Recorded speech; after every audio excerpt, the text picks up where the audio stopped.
Hi everyone, welcome to day 19 of Project 365. Today I'm just going to be talking about probably my top 5 favorite songs of all time. Now, this list has not been thought about at all, so there might be a few moments of dead time, and if the dead time gets to be too much, I will just clip it down. Okay, so, let's get started. Number 5 is Prison Song by System of a Down.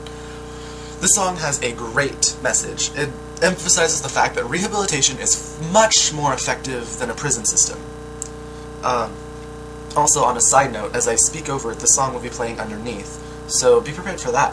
But, okay, so it's been proven that rehabilitation will cause criminals to become less likely to repeat the same offense. So, instead of going to prison, where they A, commit more crimes, B, have a more likely chance to die, and C, pick up some nasty habits like drugs, alcoholism, smoking, or just general violent behavior, they instead go to rehabilitation, and not only do they not pose a huger issue to the American legal system, but they are less likely to come back to the legal system, saving probably, at this point, billions in taxpayers' money. And this was backed from a study in 1995. So it's insane that we've continued this perpetual, idiotic, repugnant system of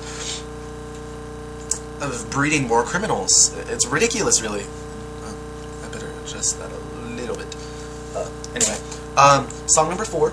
If you don't get it, it's 4. Song number 4 is probably Zombie by the Cranberries. Now, those of you who know me know I love that song, so the fact that it's number 4 means a lot. The Cranberries, for those of you who don't know, are a band from Northern Ireland, or at least I believe Northern Ireland. If not, their ancestors are from Northern Ireland.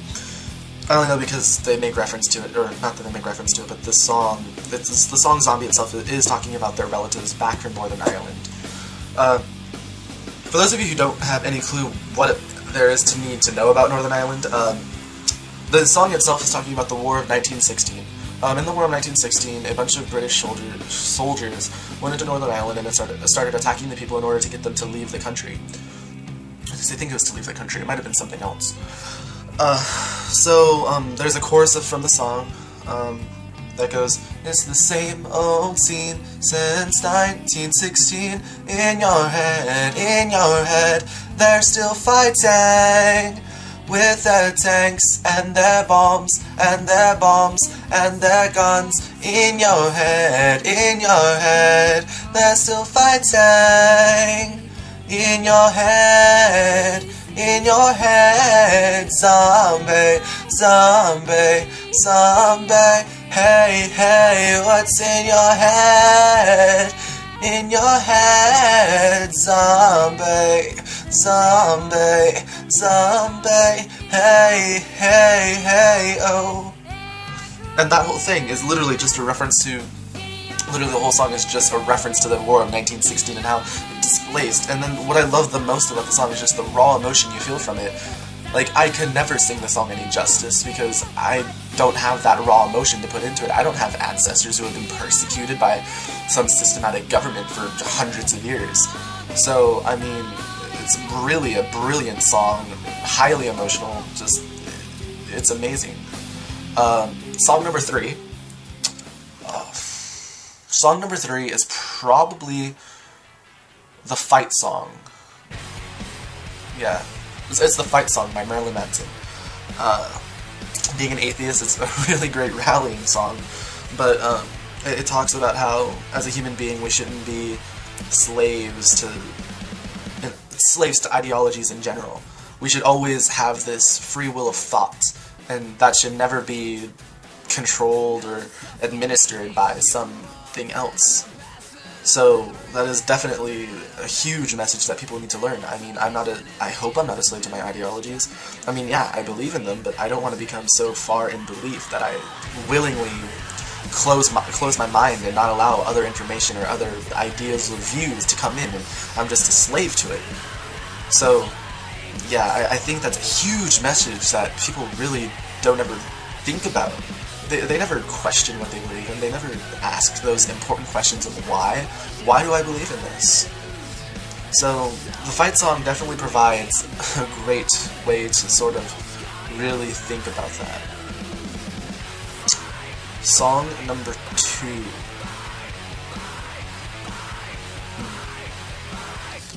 This one I really have to think about. Because in terms for me, when it comes to music, meaning overrides everything. If the song has an amazing meaning and an amazing message, then it's something I will always listen to far more.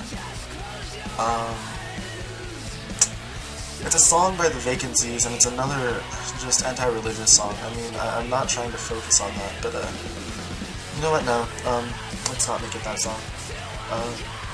Okay, place number 2 is actually a tie between 2 songs, and again, they're both from System of a Down. There's ADD.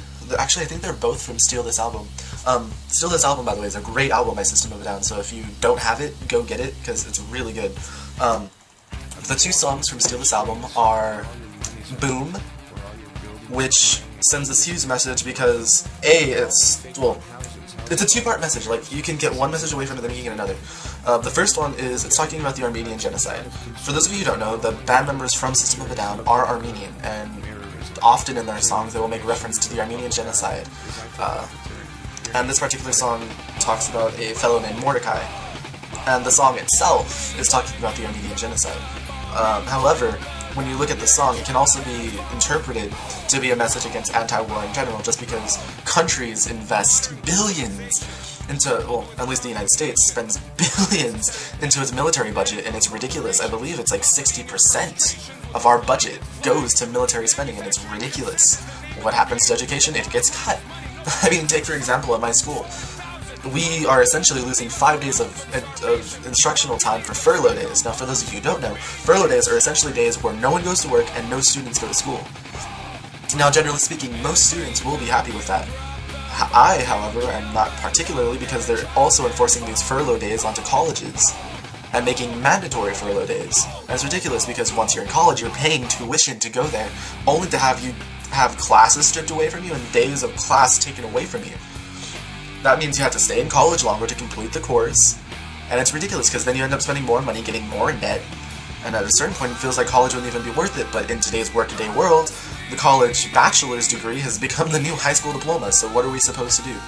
So I think Boom really, like, especially now particularly, exemplifies well, actually during Bush's little war thing, it really exemplified, but even now it just further exemplifies the problem. ADD is sort of a message. It's called it stands for American Dream Denial. And again, it's just this idea of how quick we are to persecute others and how quick we are to blame others versus realizing, hey, maybe we have the problem. And song number 1 is a song by the band called Straight Light Run, called Existentialism on Prom Night. Now, this song is just beautiful whenever you listen to it. It has a gorgeous piano. The music just flows through. And whenever I hear it, I can't help but just, like, stand there in awe of the beauty of this song. Followed up by the beauty is the message. Personally, after really, like, I haven't really sat down to think about it, but as I think about it right now, it's talking about being who you are. I mean, this is a common theme in a lot of songs, but I think this song does it beautifully.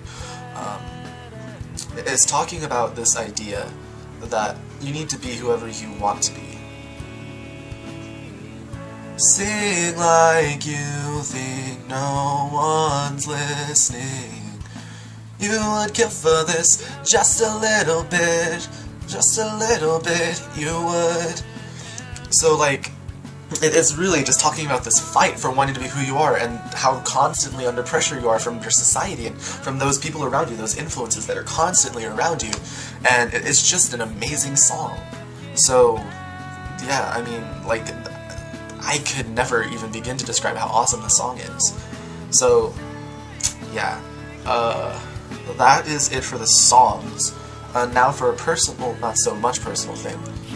Well, a few other things. Number 1, I hope my buddy Majumba gets better. He's feeling really bad right now, and I totally hope he gets better. He means a lot to me, and it sucks knowing that he's hurting. Second thing, me and my school, anyone who watches this and is from my school and doesn't already know about it,